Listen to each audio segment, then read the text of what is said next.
नमस्कार दोस्तों, स्वागत है आप सभी का आपके अपने YouTube platform all rounder study zone पर। तो हम सीधा सेशन स्टार्ट करने वाले जो आपका ऐतिहासिक पक्ष है। ऐतिहासिक पक्ष के पुरातात्विक जो स्थल और स्रोत हैं इन पर हम चर्चा करेंगे, जितना कर सकते हैं करेंगे, जो आपके PDF के रूप में हम करेंगे। ठीक है, बहुत ही ज़्यादा इंपॉर्टेंट रहने वाली क्लास। इसको शुरुआत से लेकर अंत तक पूर्ण रूप से देखना है और बताना है कि आपका कितने आप करेक्ट कर पाते हो साथ साथ में। ठीक है, तो सीधा आंसर सामने है कि कालीबंगा का शाब्दिक अर्थ क्या होता है। तो कालीबंगा का जो शाब्दिक अर्थ होता है वो होता है काले रंग की चूड़ियाँ। क्या होता है? काले रंग की चूड़ियाँ। नेक्स्ट है कि कालीबंगा सभ्यता कहाँ पे स्थित है। तो ये सरस्वती नदी के किनारे है। कहाँ पे? सरस्वती नदी के किनारे हनुमानगढ़ में स्थित है। कहाँ पे? हनुमानगढ़ में। इस चीज़ को भी ऐड कर लेना।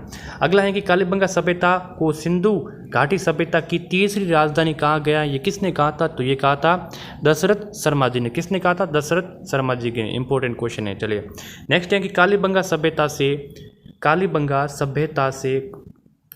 से हाँ कितनी जो वैदिक अग्निवेदिक प्राप्त हुई थी। तो 7 अग्निवेदिक प्राप्त हुई थी। कालीबंगा सभ्यता से कितनी अग्निवेदिका वो प्राप्त हुई थी। तो वो 7 अग्निवेदिका प्राप्त हुई थी। आहड़ सभ्यता के अवशेष कहाँ से प्राप्त हुए हैं? तो ये उदयपुर से प्राप्त हुए हैं। ठीक है, आहड़ सभ्यता के अवशेष कहाँ से प्राप्त हुए हैं, कहाँ से मिले हैं? तो उदयपुर से।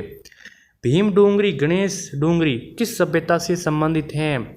भीम डोंगरी गणेश डोंगरी किस सभ्यता से संबंधित हैं? तो ये बैराट सभ्यता से संबंधित है। किस सभ्यता से? बैराट सभ्यता से।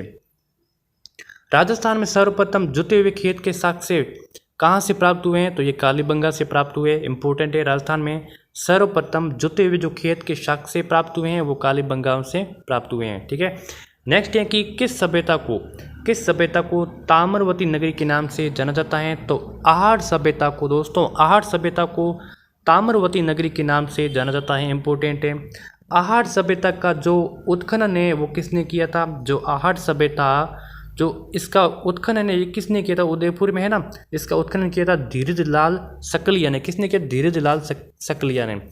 आहड़ सभ्यता कहाँ स्थित है? तो ये बनास नदी पर। ठीक है, नदी बताना, नदी कौन सी है। तो आहड़ सभ्यता है बनास नदी के तट पर स्थित है। ठीक है, नेक्स्ट चलिए गणेश सभ्यता के अवशेष कहाँ से मिले? गणेश सभ्यता है, इनके अवशेष कहाँ से मिले? तो इसके अवशेष मिले सीकर में मिले। कहाँ पे? सीकर में मिले। गणेश्वर जो सभ्यता, इसका संबंध किससे है, किस नदी से है? तो इसका संबंध है आपकी जो कातली नदी है ना, सीकर में। कहाँ पे है? सीकर में। इस चीज़ को भी ऐड कर लेना। गणेश्वर सभ्यता कहाँ है? सीकर में है। तो ठीक है, तो गणेश्वर सभ्यता का संबंध है वो कातली नदी से है।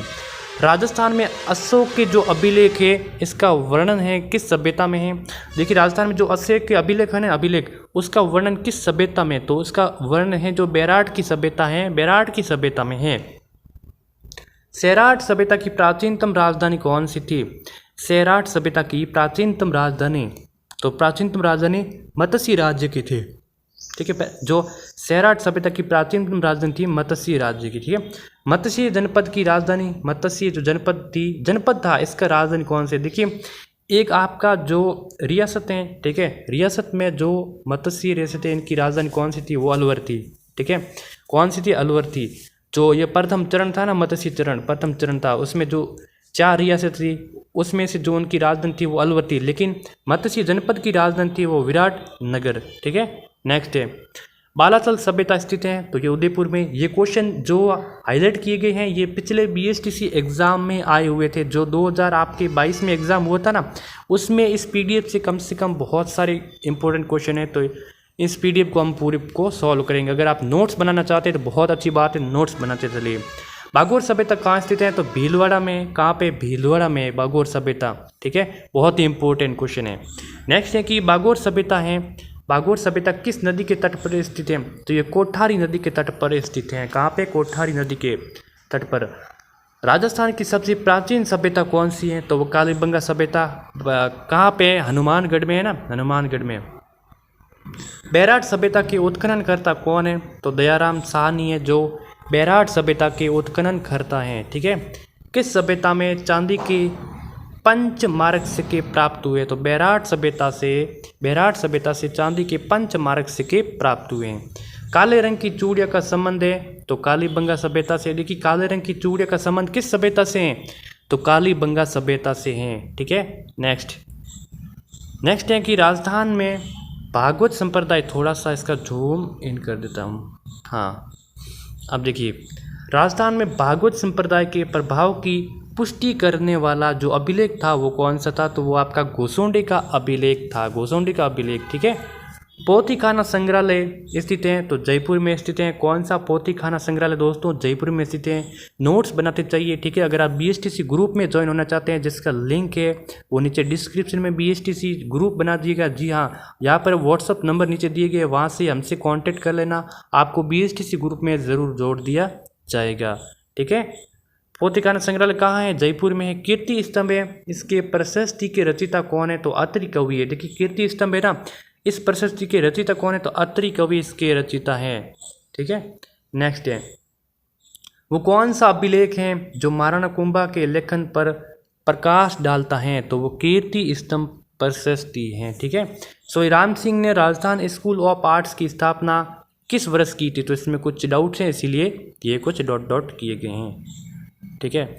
नेक्स्ट, अगला है कि बहुत इंपॉर्टेंट है कि राजस्थान साहित्य अकादमी की स्थापना 1958 में की गई। राजस्थान उर्दू अकादमी की स्थापना 1959 में। राजस्थान हिंदी ग्रंथ अकादमी की स्थापना 1959 में। अरबी फारसी जो शोध संस्थान ने टोंक में, इनकी स्थापना 1978 ईस्वी में की गई है। नेक्स्ट है कि राजपूताना नाम का सर्वप्रथम कब और किसने दिया, तो ये 1800 ईस्वी में जॉर्ज थॉमस ने दिया था। किसने, जॉर्ज थॉमस ने दिया था। राजपूताना नाम का प्रयोग सर्वप्रथम कब और किसने दिया था, तो 1800 ईस्वी में जॉर्ज थॉमस ने दिया था। अगला है कि जो जाटशाही सिक्का है वो कौन सी रियासत में प्रचलित था, बहुत ही इंपॉर्टेंट क्वेश्चन है। देखिए, जाटशाही सिक्का है वो कौन सी रीजन में प्रचलित था, तो वो जयपुर रियासत में प्रचलित था। कौन सा जाटशाही सिक्का, ऐसे क्वेश्चन सीधे BSTC एग्जाम में पूछे जाते हैं। अगला है कि जो आपकी रूपायन संस्थान है ये स्थित है कहाँ पे, रूपायन संस्थान जोधपुर में स्थित है, रूपायन संस्थान। ठीक है, कहाँ पे है, जोधपुर में। नेक्स्ट है कि किस शिलालेख में चौहानों को वस्त्र गोत्र ब्राह्मण कहा गया है, तो बिजोलिया शिलालेख में, किसके, बिजोलिया शिलालेख में चौहानों को वस्त्र गोत्र ब्राह्मण में कहा गया, तो बिजोलिया शिलालेख कहाँ है, भीलवाड़ा में है। नेक्स्ट है आपका जो मध्यकालीन पृष्ठभूमि इतिहास है उनके बारे में हम चर्चा करेंगे। जयपुर का निर्माण किसके द्वारा किया गया, तो ये जयसिंह द्वितीय के द्वारा किया गया। जयपुर को गुलाबी रंग किसके द्वारा प्रदान किए गए, तो ये महाराजा सोई राम सिंह द्वितीय के द्वारा। ठीक है, जयपुर को गुलाबी रंग किसके द्वारा प्रदान किए गए, तो ये महाराजा सोई राम सिंह द्वितीय के द्वारा। 5 वेधशालाओं का निर्माण किसके द्वारा किए गए, तो सवाई जयसिंह के द्वारा किए गए। ठीक है, 5 वेधशालाओं का निर्माण किसके द्वारा किए गए, तो सवाई जयसिंह के द्वारा किए गए। जो आपकी 5 वेधशाला कहाँ कौन कौन सी हैं, दिल्ली में है, जयपुर में है, मथुरा में है। ठीक है, दिल्ली, जयपुर, मथुरा और बनारस और उज्जैन में है, बहुत ही इंपॉर्टेंट, जिसका निर्माण सवाई जयसिंह के द्वारा किया गया।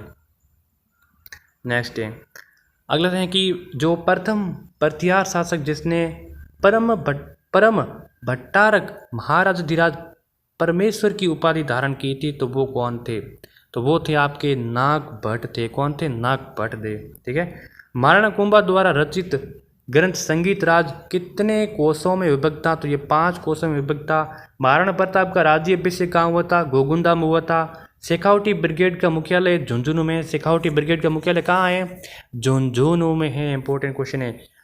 अगला सवाल है कि जो सारंगपुर का युद्ध 1436 ईस्वी में हुआ था, कौन सा युद्ध हुआ था, सारंगपुर का युद्ध किनके मध्य हुआ था, महाराणा कुंभा व मोहम्मद खिलजी के मध्य लड़ा गया था। ठीक है, महाराणा कुंभा और मोहम्मद खिलजी के मध्य, जिसमें महाराणा कुंभा विजयी रहती। कौन विजयी रहती, महाराणा कुंभा विजयी रहती।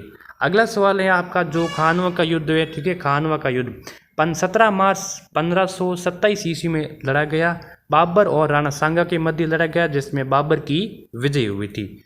अगला है कि हल्दी घाटी का युद्ध 18 जून को हुआ था। 18 जून को, या फिर ये किनके अनुसार, राजस्थान बोर्ड की पुस्तकें, उन राजस्थान बोर्ड की पुस्तकों के अनुसार 18 जून 1576 और हिंदी ग्रंथ अकादमी पुस्तकों के अनुसार 21 जून माना जाता है, 21 जून 1576 में। और ये मान सिंह जो अकबर की तरफ से लड़ा गया तथा महाराणा प्रताप के मध्य हुआ था। ठीक है, इसमें क्या क्या ध्यान रखना है कि 18 जून राजस्थान बोर्ड पुस्तक के अनुसार और 21 जून हिंदी गद्य अकादमी की पुस्तकों के अनुसार, और 1576 में मानसिंह की अकबर की तरफ से कौन लड़ा, मानसिंह और महाराणा प्रताप के मध्य हुआ था। अगला सवाल है आपका दिवेर का युद्ध, इसको किसका मैराथन का युद्ध कहा जाता है। मैराथन का युद्ध किसने कहा, ये टॉड ने कहा था। किसको, दिवेर का युद्ध, जो 1582 ईस्वी में लड़ा गया, किनके मध्य, महाराणा प्रताप व अकबर के मध्य। तो कंप्लीट है दिवेर का युद्ध। ठीक है, दिवेर के युद्ध में जिसने महाराणा प्रताप विजय रहते और तत्पश्चात चावंड को अपनी राजधानी बनाया था। तो आज के सेशन में हम बस इतना ही कंप्लीट करेंगे। ठीक है, और अगले करेंगे खातूलिक का युद्ध से, शुरू करेंगे खातूलिक का युद्ध से। अभी तक आपने हमारे यूट्यूब चैनल को सब्सक्राइब नहीं किया तो यूट्यूब चैनल को ज़रूर सब्सक्राइब कर दें। ये BSTC में आपकी PDF है, सीधे काम आएंगे, सीधे एग्जाम में ऐसे क्वेश्चन पूछे जाएंगे। तो इस PDF को आप नोट्स बनाना शुरू कर दीजिए। ठीक है, नोट्स बनाना शुरू कर दीजिए, बहुत काम आएंगे। ठीक है, यूट्यूब चैनल को सब्सक्राइब कर देना। धन्यवाद।